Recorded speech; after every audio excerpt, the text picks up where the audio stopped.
Sveiki žiūrovai, jūs matote trečiadienio žinias. Antradienį žinių nebuvo dėl techninių nesklandumų. Šiandien namų darbų nepadarė Matas ir Bernadeta. Šiandien ir vėl Ignas siautė pertraukų metu. Šiandien sporto nebus, nes pamokose nebuvo nei šokių, nei kūno kultūros.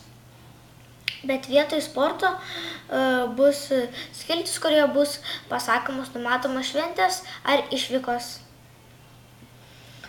Penktadienį vyks šauniausios klasės mokinio ar mokinės rinkimai. Gegužės 28 dieną bus išvyka į Akmenę.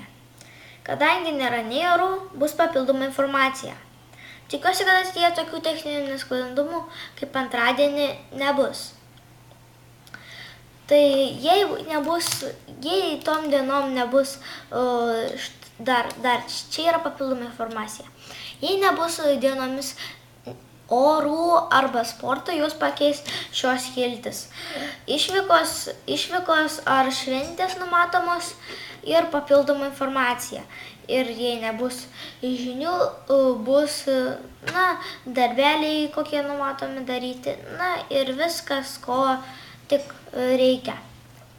Manau, kad šiandien viską, ką norėjau pasakyti, jau pasakiau.